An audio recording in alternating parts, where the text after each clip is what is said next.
অকল ৰাজনৈতিক স্বাৰ্থত এই কেবিনেটে যি সিদ্ধান্ত ল'লে আচলতে সম্পূৰ্ণ ৰাজনৈতিক উদ্দেশ্য প্ৰণোদিত আৰু মেৰু বিভাজন কৰাৰ কাৰণে এই সিদ্ধান্তটো ল'লে। কাৰণ মুছলমানসকলৰ গোমাংসটো বাধ্যতামূলক নহয়। খালে যে ধৰ্মত কিবা আঘাত সানিব, নাখালে যে কিবা হ'ব, খালে কিবা হ'ব, এইটো আচলতে সংবিধানে দিছে প্ৰতিজন নাগৰিকে কি খায় কি নাখায়, কোন মানুহে কি খাব কি নাখাব, এইটো সংবিধানে দিছে। আচলতে সংবিধানটো হিমন্ত বিশ্ব শৰ্মাই বাৰে বাৰে ভৰিৰে মোহাৰি বিভিন্ন সিদ্ধান্ত জাপি দিব বিচাৰি আছে। অসমত তেওঁলোকে কোনো এটা কাম কৰিব নোৱাৰিলে। গৰাখহনীয়া ৰোধ কৰাৰ যি প্ৰতিশ্ৰুতি আছিল সেয়া সমাধান কৰিব নোৱাৰিলে। বানপানীৰ একো নহ'ল, মূল্যবৃদ্ধিৰ একো নহ'ল, চিলিণ্ডাৰৰ দাম নকমিল, তেওঁলোকৰ 15 লাখ টকাও আমি নাপালোঁ।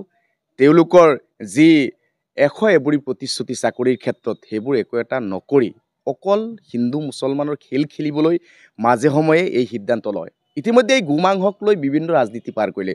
সন্মুখত যি বিধানসভা আৰু পঞ্চায়ত নিৰ্বাচন তাক পাৰ কৰিবলৈ আকৌ অসমখন উত্তপ্ত কৰিবলৈ হিমন্ত বিশ্ব শৰ্মাই এক কুটিল ষড়যন্ত্ৰ ৰচনা কৰিছে।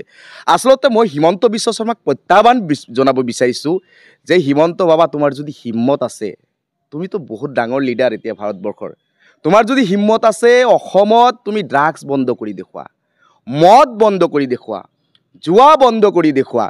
তোমালোকৰ গৃহ বিভাগৰ নেতৃত্বত আজি গোৱা চলিছে, প্ৰতিটো মেলাত জুৱা চলিছে, ৰাজহুৱা ঠাইত মদ খাই মাতাল হৈ ঘূৰি ফুৰিছে।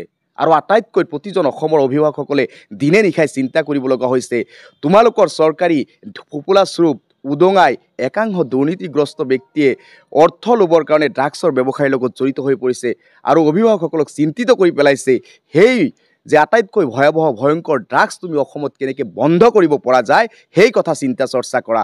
কেন্দ্ৰীয় চৰকাৰৰ নেতৃত্বত আজি আদানী এয়াৰপোৰ্ট কিয় বনালে তাতো ৰহস্য আছে।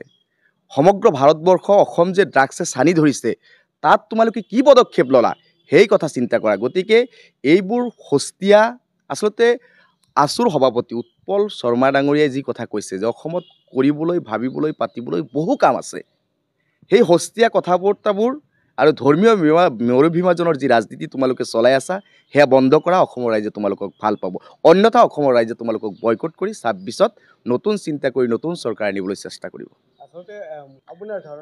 আচ্ছা, গোমাংসলৈ দীৰ্ঘদিনে এক বিতৰ্ক চলি আছে। আচলতে ধৰ্মত ক'তো লিখা নাই গোমাংস আমি খাব লাগিব মুছলমানসকলে, এইটো ধৰ্মীয় কোনো কথা নহয়, এইটো খাদ্যাভাসৰ কথা। সংবিধানে অধিকাৰ দিছে কোনে কি খাব, এইটো হিমন্ত বা হিমন্তৰ পৰিয়ালে হিমন্তৰ কেবিনেটে ঠিক কৰা কথা নহয়। আচলতে সংবিধান আছে ভাৰতবৰ্ষত, সেই সংবিধান মতে আমাৰ প্ৰতিজন ভাৰতীয় আমি চলি আছোঁ।